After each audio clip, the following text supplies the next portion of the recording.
Hey y'all, how's everyone doing? Well, it's late at night, but I wanted to do a video on some inexpensive changes you can make to your home to look more fall-like. And I had to also show off my new t-shirt. It is a guitar t-shirt Gibson from where me and my husband went to Nashville, which I don't typically announce those things in advance just because. You know, you don't want to say when you're not going to be at home, right? But, so I got this and I've just had the best time with it. And I feel like I had a good ponytail hair day today. It's kind of curled and cute. What do you think? What else did I get? I can't remember if I showed y'all this or not, so let me get up close. I wonder if it's going to even focus. I'm having real problems with my camera. It's hard to stay motivated right now. I think I need to go get a new camera. Pammy, that is part of it. One of my friends here on YouTube was like, do you think you're depressed? And of course you can always come across that. I don't think you can see this. Because see, here's what it does. Do you realize it is focusing back there no matter what I do? And I've tried and tried to figure it out on the depth and everything. Okay, so now you can see it. Go figure. All right, so it's little tiny diamonds of what looks like a heartbeat, and it's a music equipment. When you're on a board, it'll redline if you go too high. And our band, when we first started, was called Redline, and it was talking about we are redlining towards the return of Christ, and that things are fixing to be pretty crazy. And that was over 24, 25 years ago. 26, 27 years ago. So anyway, he wrote the song Redline. I joined the band Redline. We were just friends back then. And then, 25 years later, here we are. And he saw this in a Joy Story. He's like, I have to get that for it. And as soon as I saw it, it's like, oh, that was our symbol on our very first tape. It was a cassette tape. Does that tell you anything? I loved it. And I had a voice back then. I could hit high notes. I can't do it anymore. But anyway. Okay. So, to fall. Alright, so I've done some little simple things. And I'm going to show them to y'all because they don't have to be expensive. And they don't have to be big decor things. So one of the things I do, whether it's on a coffee table or, some people do a bench coffee table or a round, see, this scares me about why can't I think of words. For one thing, I'm exhausted. But, you prop your feet up on ottoman, a round ottoman. It's like playing a game. One of the old 50s or 60s or what was it? Probably more like 70s or 80s. Like shows where you had to test to see if you could figure out what a word was. I think one of them was called Match Game or what was another one? I can't remember all. Comment below if you actually even remember that era. But one of the things I do is put out fall magazines. This draws in the colors of fall. So this has pumpkins on the front. This is Country Home. This one has got a fireplace and Adirondack chairs and apples on it. But when you just lay these about, they just give you that fall feeling. Because people go, oh, can I look at your magazine? You're like, sure. Okay, another thing is obviously decor. But it doesn't have to be, go spend a whole bunch. Sometimes it's better just to have one or two pieces in the room. This was preserved wheat. It was $13.50, but I bet you could find this cheaper than where I got it. So I'm not going to say that because I do frequent them, and I don't want to make them out to be like money mongers. But I bet you could get this at Hobby Lobby a lot cheaper, or even a dollar store. Go to the dollar store and just get something simple. This is just a collection of wheat. You might even have wheatgrass near you. Just make sure that you submerge it in water and then let it sit out on like a back patio table or something for a day in the sun, just to make sure all the little creatures come out. And then that's just a little raffia or burlap bow. Tie that around it, and I have this sitting on my island in the kitchen along with this. Now this is a silver candlestick stand that my mother had, and this is, instead of having a candle, this is one of those electric candles or battery driven candles. So believable with this little top. But I got the wreath that matched that in wheat, and you could either hang that on a little like orange ribbon in a kitchen window. That would look really cute, but I decided to turn it sideways and put it on top so that it would be like a candle topper. And because this is not really a flame, this isn't flammable. So, and this comes on at night. It's a very low little light, but it looks so real, y'all. And between that and this sitting on my kitchen island, that's enough for the whole kitchen. I don't have to do anything else. Okay, so outside. Some people are like, what about outside? I went on, I believe, Amazon, or this may have been Temu, but anywhere you can go and just get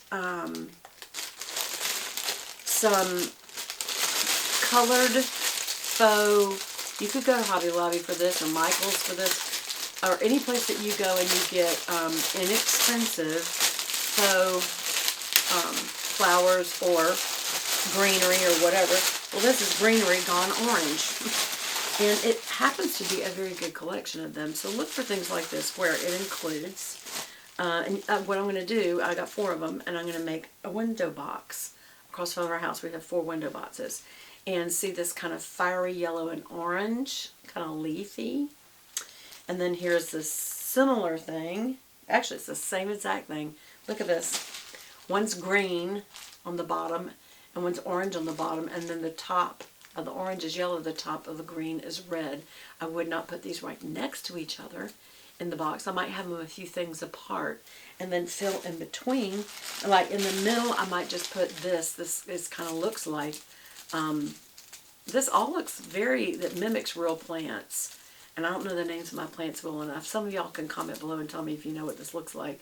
But just see how it's green, and then it goes up to yellow, and then orange tips. Almost like what really happens in fall, which is the greenery starts to die. So that looks really, but here's the thing. In the process, it's actually very beautiful. So look at that, coupled with that. And then as you mix things in, so that's each got 2. So you can just kind of build that across the box, right? You can maybe put even the red here and the orange there across the box. And then another fill-in thing is these little kind of round leaves. And there's 2 of them. And again, you can do the same. And these little round leaves at the top have little, they're kind of yellow leaves and orange flowers. And again, you could put these on either end, mixing however. This is just an idea how you can do it like that. Or maybe you want to put the flowers in between the leavery, however you want to do it. And then on the very ends, I would put this other color that came with it, and that is browns. Browns, and see how they did brown to orange? Again, if that was a real, like, box fern or Kimberly Queen fern or whatever that would be, that kind of looks like a Boston fern, to be honest. When they start to die, they get that kind of brown, yellow look about them that happens in the fall. And for a short period of time, it's actually very pretty because it doesn't look dead. It just looks like it's changing colors. And again, look how you can put that on the ends and how pretty that could be in a window box. Or you can round it out, put this on opposing sides, round it out, and make a bouquet. And just put it in your favorite wreath and just fluff it out and all that kind of stuff. What am I trying to say? In a vase. Or you could piece this, you know, around and make it on like a straw wreath and just kind of go all the way around and add it and make a little wreath. Not very, very expensive. I think this was like, did it say? I mean, it was a couple of dollars for each sprig. So that's not bad. Okay, so that's one thing you can do.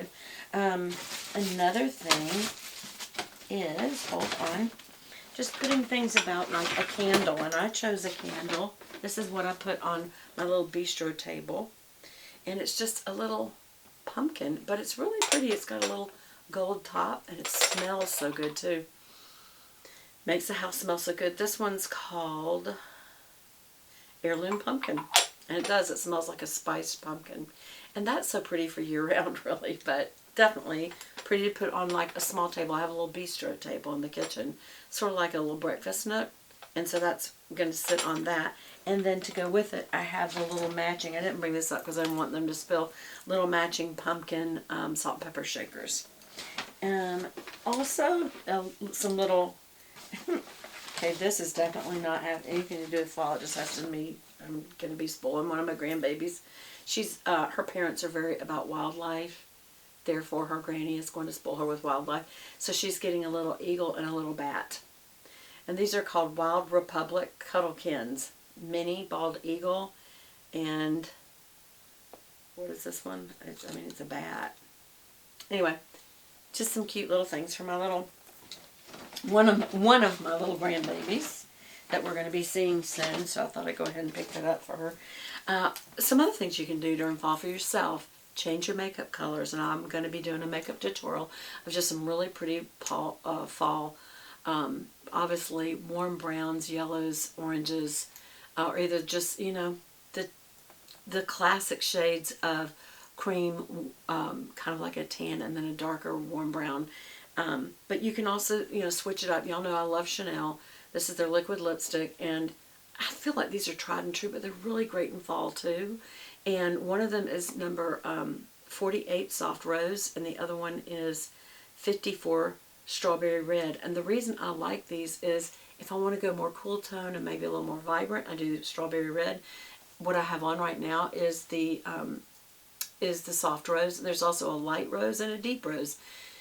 But these are the colors that I always go back to. Soft Rose, Strawberry Red. Because I can use them anytime, but especially fall. This is kind of the brighter look. This is the more subtle daily look. And I absolutely swear by these. Those of you who know me know that. And then another thing is switch out, what do you guess? Your handbag.